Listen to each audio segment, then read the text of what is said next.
Hello, Denise here, pastor at this church.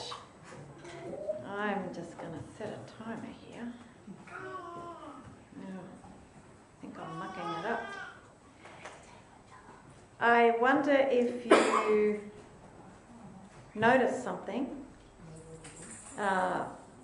If you are a regular, you might have been expecting a Bible reading right now. If you're not a regular, I guess you don't know what to expect, so it's all good. It's all good. But usually, we have a Bible reading. We have a little volunteer Slack channel where we organise who's doing what during the service. And this week I put in it, no Bible reader required. And someone wrote back, I don't think I've ever been to a church service without a Bible reading. Is this allowed? And that's kind of the point, actually. Because surely when you go to church, you have to read the Bible, right? Like, are we going to get into trouble here for not having a Bible reading? Well, I guess that raises some questions for us. How do you see the Bible? Is it something that has authority over you? Do you see it as like a method of control by God? It's kind of a tool that God uses. God said it, so you sort of have to do it, right? Like it's in the Bible.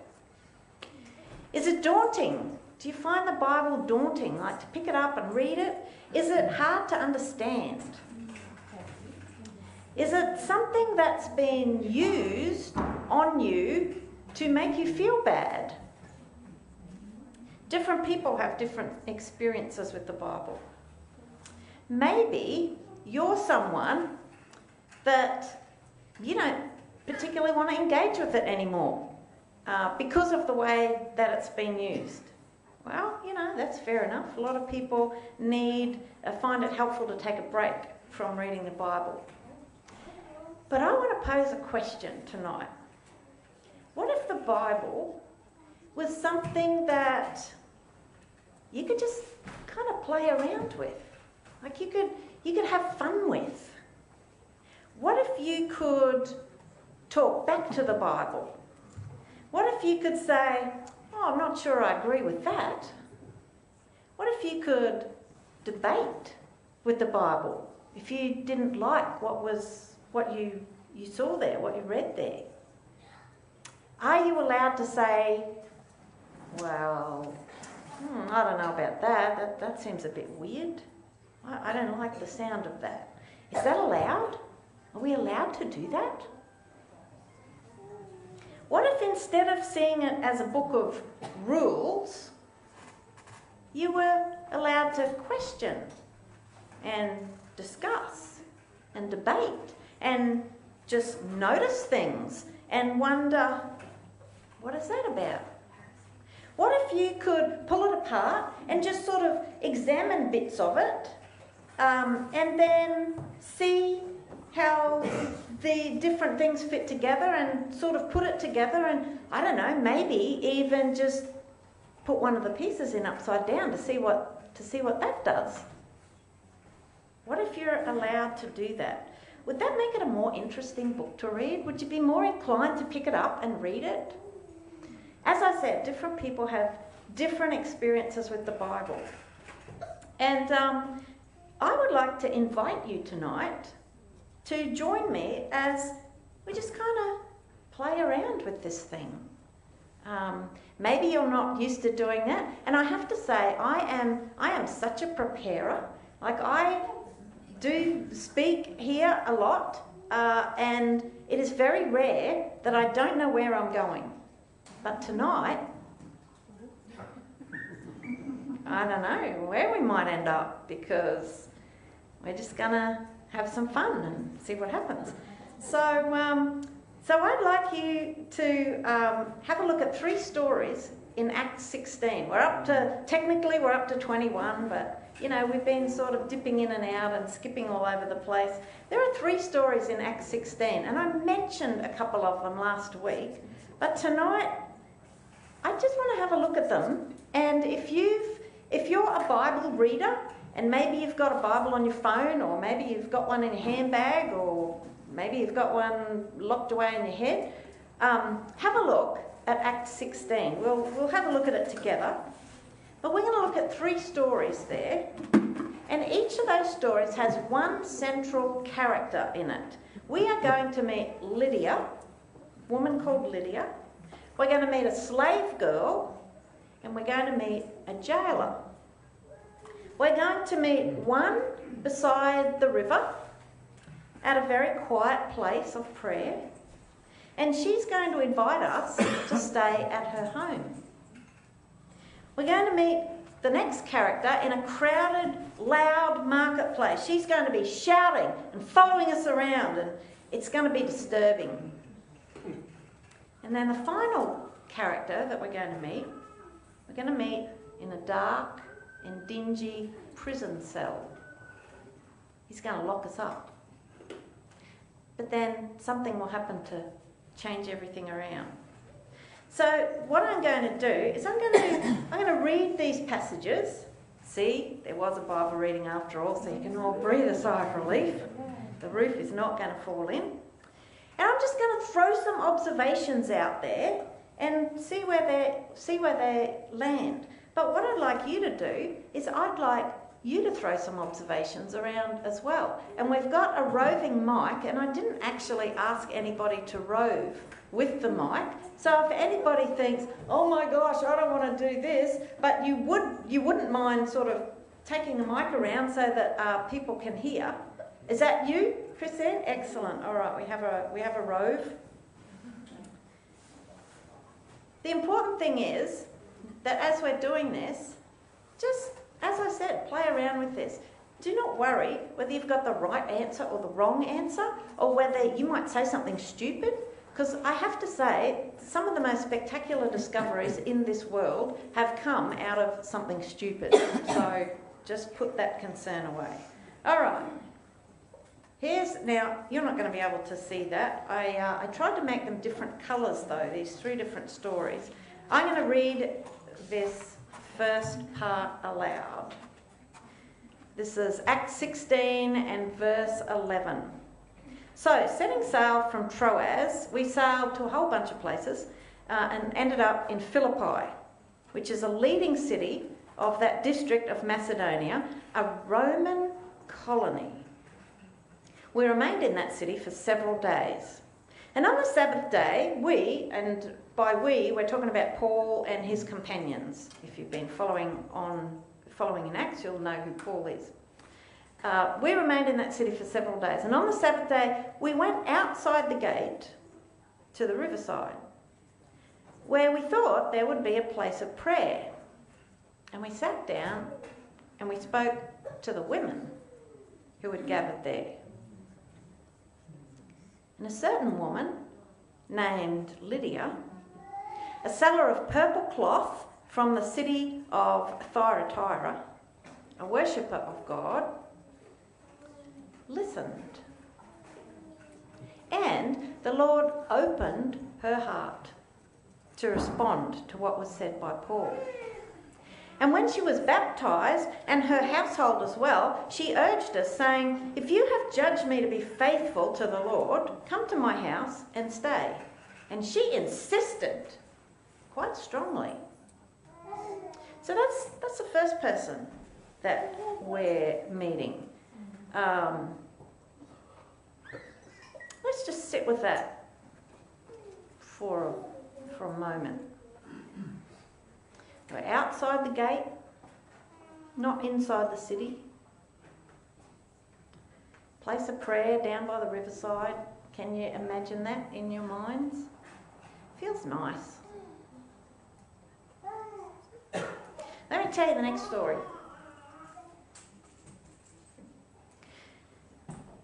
And this follows right on from the previous verse. Now, as we were going to the place of prayer, now hang on a minute. Is this like the next day? Are they going to the place of prayer? Or is this like a flashback? Like, as we were going, this happened, and then we met Lydia. Not really sure. It's a bit hard to tell. As we were going to the place of prayer, a slave girl who had a spirit of divination met us.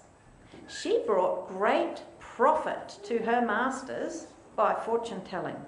She followed after Paul and us, crying out, saying, "These men are slaves of the Most High God, who proclaim to you the way of salvation." And this she kept doing for many days. But Paul became disturbed. Some translations say annoyed. And turning to the Spirit said, "I charge you in the name of Jesus Christ to come out of her." And it went out that very hour. Her owners saw that their hope of profit went out. So they seized Paul and Silas and dragged them into the marketplace before the rulers. And when they brought them to the magistrates, so we've got rulers, we've got magistrates, they said, "These men are Jews and they are disturbing our city by advocating customs that are not lawful for us to accept or practice, since we are Romans." I'm just going to let you look at that again. They were going to the place of prayer, whether this is the next day or kind of a flashback on the way. On the first day, there was a slave girl, and she was making great profit to her masters because she had the Spirit in her that could tell the future. She followed after Paul, saying, "These men are slaves of the Most High God." Some translations say servants, but I looked it up, and it's more slaves than servants, "who proclaim to you the way of salvation."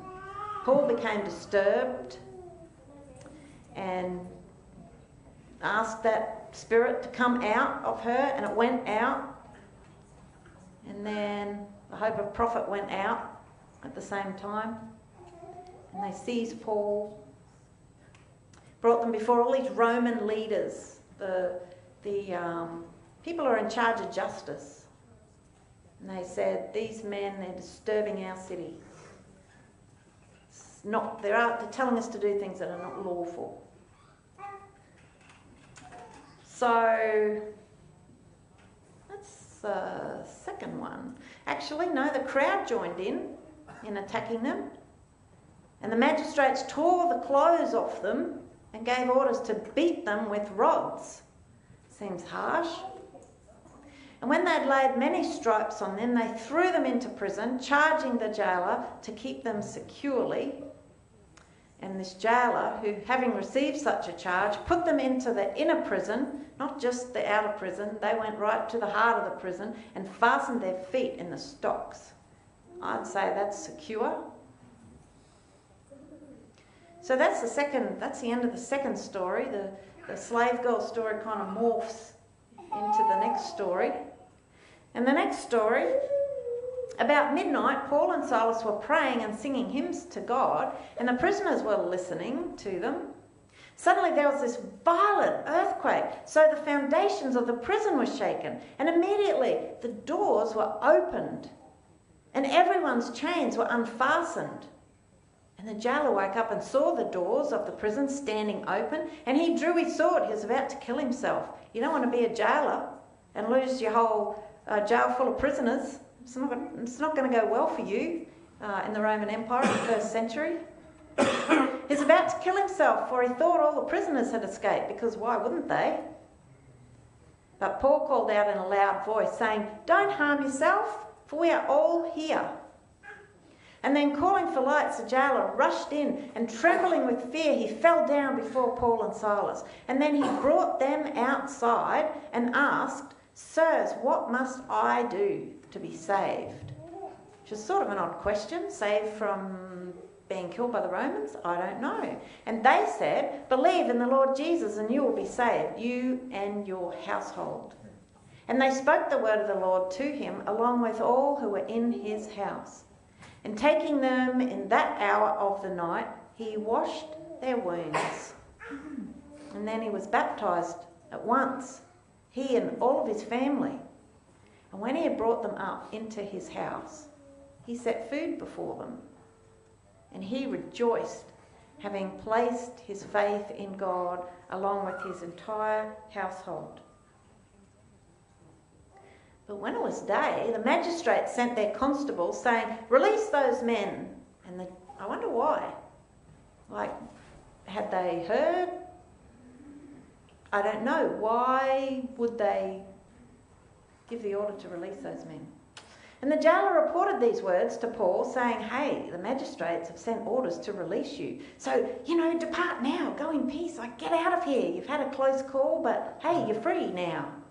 But Paul said to them, "Ha!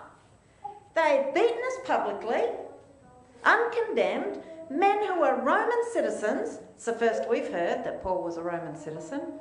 "And they've thrown us into prison, and now you think they're going to send us away in secret? I don't think so. They themselves must come out and escort us out."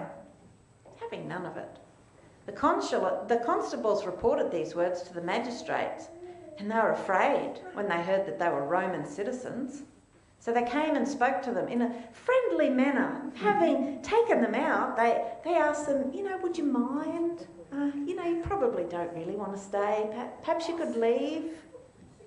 And so when they went out of the prison, they didn't just go straight out of the city. They went to Lydia's house. And when they saw the brothers, they encouraged them. And then they went out of the city. All right, that was quite 3 long stories, really. What do we do with those? I wonder if you've got some observations. Let me make a couple, and then I'll throw it over to you. I just kind of highlighted things that I noticed. That's what I do. I noticed that Lydia and her whole household were baptised. And I noticed that the jailer and his household were baptised. So this first story and the last story. Lydia and her household, the jailer and his household. It's pretty interesting, actually, that Lydia had a household. It probably meant she was either divorced and wealthy or maybe widowed. Because women didn't usually sit at the top of the household. So that's a bit curious. I noticed that God opened her heart. And I noticed that God opened the prison doors. There were 2 things being opened. And I noticed that she said, "Come stay in my house." After she'd had this experience of having her heart opened, her response was, "Come stay in my house." And I noticed that the jailer, he brought the prisoners into his house and he fed them. And so I thought about that, and I thought the opening of her heart led to her salvation. She listened, God opened her heart, and it led to her salvation. In other words, for salvation, you can translate it rescue or delivered or even healed. It's the same word, and we translate it in different English words, but it's all the same word. You can pick whichever one you want, whichever one kind of fits the context. So the opening of her heart led to her salvation, and the opening of the doors led to the jailer's salvation, because he wouldn't have been saved had those doors not been opened by God. Both of those things were opened by God. Her heart was opened by God, the doors were opened by the earthquake, but as you read it, you're like, oh, I see, everyone thinks God sent this earthquake. So I don't know, has anybody noticed anything else? Anything come to mind? We got one up here, Christine. Coming. We don't have to get to any answer here. We're just playing around, remember? There's no right or wrong answers. We're just playing around. In the prison, Paul and Silas are praying and singing, and the other prisoners are listening to them. So they were witnessing just being themselves. Yeah, okay. They were listening. There was something else about listening.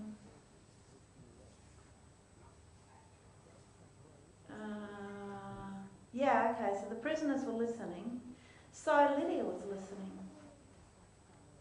Lydia listened. And the Lord opened her heart. Yeah, okay. So the other prisoners were also hearing what was going on. Okay.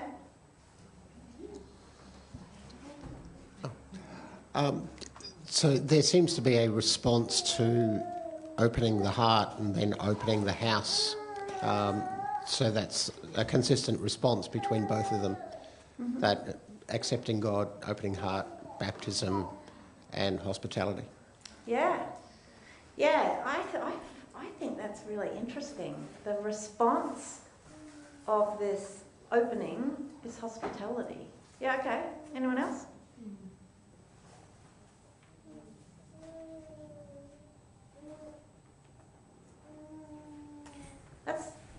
Okay, sure. So far we've talked about the first story and the third story. It isn't actually about what we're talking about. I'm just stuck on this spirit that this girl had. Yeah. And it's very interesting that, one, the spirit was encouraging people to listen to Paul and to Silas. Isn't that weird? And not only that, but they allowed the girl to continue for days. And it was only when perhaps they felt that this ongoing thing was deterring other people from perhaps, or that her gift was being used for profit, that Paul decided that it was time for that spirit to leave the girl's body. So it's just an interesting situation that when we generally think about people being possessed or whatever in our modern culture, whereas I'm not sure if that's exactly what this situation was. Yeah, because there's nothing about like demons or evil spirits or anything, right? There's this spirit of divination, which doesn't sound great, really. I'm not sure I'd want to be. In fact, this is Python Girl. That spirit of divination, the Greek behind it is the same. Oh, I'm so bad with details. But it's the sense of the girl being used like a ventriloquist doll. Like the Oracle of Delphi. That's it. Thank you, Sean. The Oracle of Delphi, which speaks through people. And the Oracle of Delphi is a serpent, a python. So we've got a python spirit, python girl here. But what is to me the big elephant in the room that I don't have an answer to this. Paul became disturbed. She's been following him around for days. And he doesn't go, oh, this is terrible. I'm going to drive this spirit out of her. He's like, shut up. You've been following me around for days. A lot of translations say annoyed. Can I He's annoyed. ask you something? Sure. I mean, I'm just putting a spin on this. Yeah. Maybe, perhaps, he became annoyed or upset that the spirit was being used for profit. I like there are all of these went outs and come outs. In English we have come and go, but in Greek it's actually the same word because it sort of just depends on which direction you're going. It's the same action. And there are all of these went out languages or come out or go out. So Paul says he charges the spirit to come out, and it went out, and then their hope of profit went out when the spirit went out. I don't know whether that's supposed to be humorous or ironic or something. And then there's a whole bunch of went outs later as well. They themselves must come out. That's the same went out, and you have to escort us out. And so they went out of the prison, but then they went into Lydia's house. So they go out of the prison into Lydia's house, and then they went out of the city. I'm not sure if they're supposed to be connected, but definitely the spirit went out, and then their hope of profit went out. There's a lot in that, isn't there? The using someone for profit. A slave girl is being used not as a human being, but as a tool, a resource to make profit. She's a slave. She's imprisoned. Denise, the Greek roots of went out, is that the same as, like we talk about light, something going out? Is it the same derivative? No, it's like a movement thing. You are going out, or you are, the opposite is coming into. So it's not like a candle went out.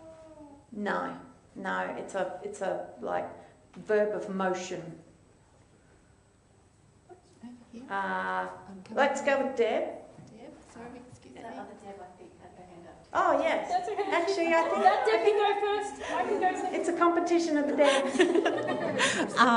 I was just thinking about when we were talking about the went out, there's like the verse in the Old Testament about like God blessing the coming in and the going out of his people. And it just, there was some Sunday school song that I remembered when you were naming all that.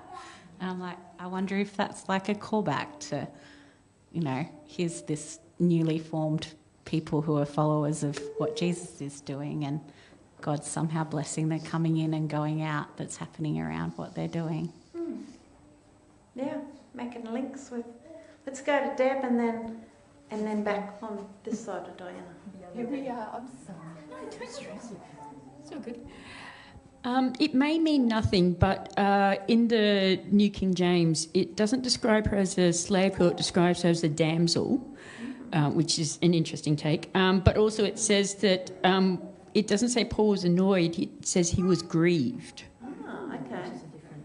Do you know, I think, pardon my scepticism, I think that sounds a lot like translators trying to smooth this awkwardness over. Because he was annoyed. Yeah, that's very interesting that the New King James does it. Diana, over here. Diana. Okay, so I'm going to have a different take on all of this. The words she's saying, like, I realise having a spirit inside you isn't like the best state of being, but she's actually saying these men are slaves or /servants of the Most High God, which they are, who proclaim to you the way of salvation. So she's following these people saying, look at who these people are. Aren't they good?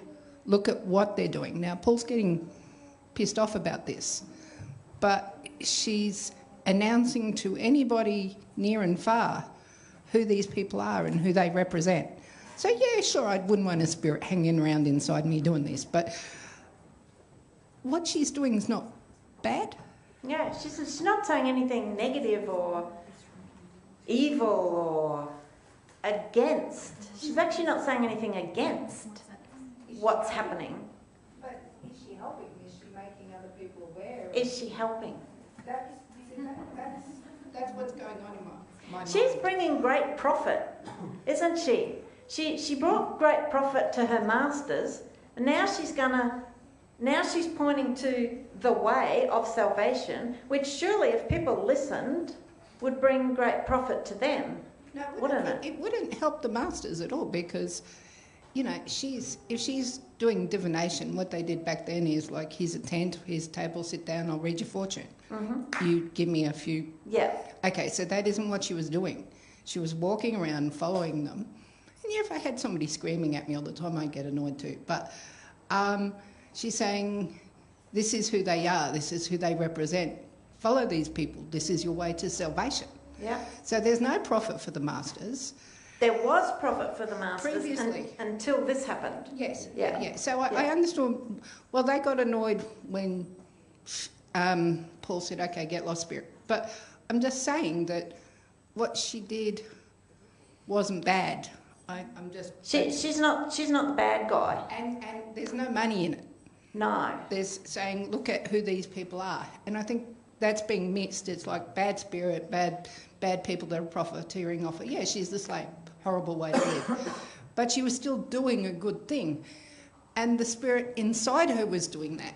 Mm-hmm. So what is the spirit? What is the spirit of divination who you were saying was what was the snaky? Python girl. The Oracle of Delphi. Yeah, Yep. and the Oracle of Delphi in no way represented Christianity. You know, people used to sacrifice to the Oracle of Delphi to... Anyway, don't go there. But do you know what I mean? So the Spirit then said that. Mm-hmm. So Mm-hmm. has anybody analysed that? Sorry, I'm finished. What's interesting is that she's lost their prophet. You know, that she was making a profit for them. Now she's lost their prophet. They're very angry.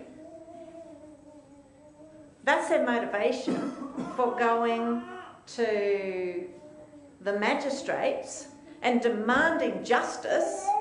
And they're not saying, you know, this woman, these people drove this spirit out and now our prophet's gone out. They're actually saying, oh, these people are doing what is not lawful and we are the ones who are standing up for justice here. They're disturbing our city. They're messing with our Roman law, which was a load of bollocks, really, wasn't it? And in fact, it turns out that Paul and his mates are actually Roman citizens. They're better Romans than these guys, because in the end they stand up for justice. Gosh, let me wrap this up. Can we have one more, Denise? Yeah, sure. Yeah. Okay, no worries. So one of the things that stood out to me was the roles of the women and the roles of the men throughout these stories. So Paul and Silas went down to the river and sat with a group of women. That's very unusual. Yeah, they didn't go to the men; they went to the women. Yeah. And the woman, the main female character there was a trader of purple cloth. So purple is the most expensive cloth that was sought by royalty. So being the merchant means she probably owns the factory which is producing the cloth to be sold. So she would have been extremely wealthy in that village. So you've got a wealthy woman accepting Christ. You've got the poor servant who has the poor slave who has the demon cast out of her, and then you've got all the men of the town being upset, including Paul with the woman with the slave. Yeah, even he's upset with the women. So you've got this contrast between the men and the women of the town. Yeah, that's really interesting. In fact, you know, some people think that it's possible evidence. I mean, this is hugely speculative. Possible evidence that whoever wrote Luke, because of course nobody knows who wrote Luke, he didn't write his name to it, could possibly have been a woman, because why are these men just going and talking with a bunch of women? Surely there was a woman there to bridge the gap. Yeah, okay, super interesting point. I would love to spend the next 2 hours doing this. I just love this stuff. Don't you love this stuff? Let me just make a couple of other observations. The girl was a slave. She was a slave to this spirit who was using her as a ventriloquist doll. She was also a slave to these masters.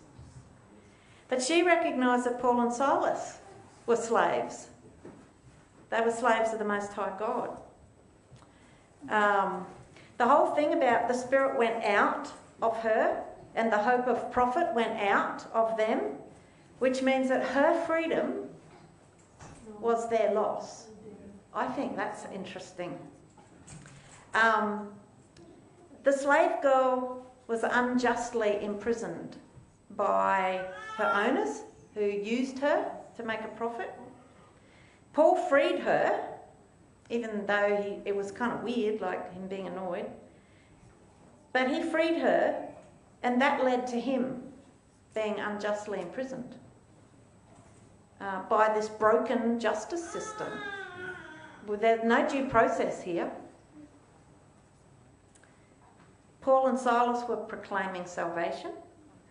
The slave girl needed salvation, but she was pointing to Paul and Silas as the ones who knew about salvation. Paul was greatly disturbed about the slave girl, but Paul and Silas were accused of disturbing the city. Paul and Silas were imprisoned, but somehow their hearts were free because they were singing hymns. The jailer was the one who was imprisoning them, but his was the heart that actually needed freeing. Paul and Silas decided to stay imprisoned so that the jailer could go free. The jailer is the one who led them out. He was the one who released them. And if you remember that Luke and Acts were written by the same person, and right at the very beginning of Luke, why has Jesus come? He's come to proclaim release to captives.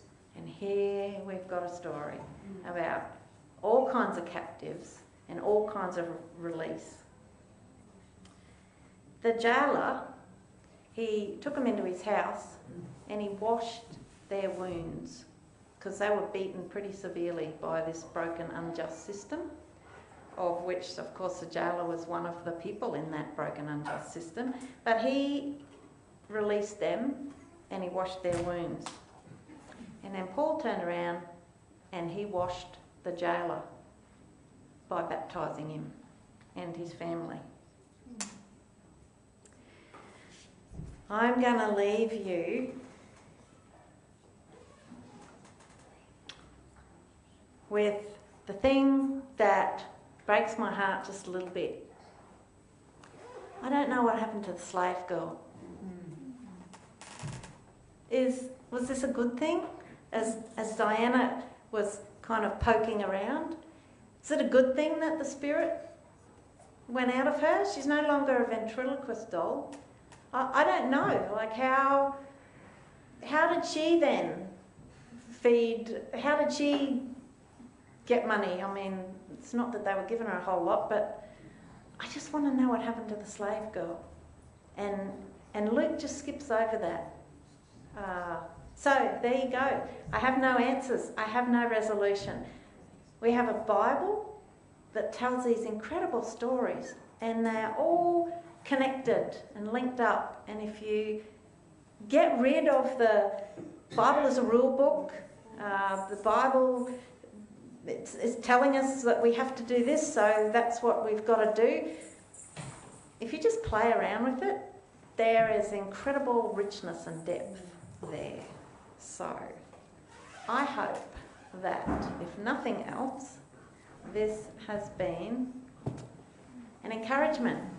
Just play around with the Bible and see where it gets you.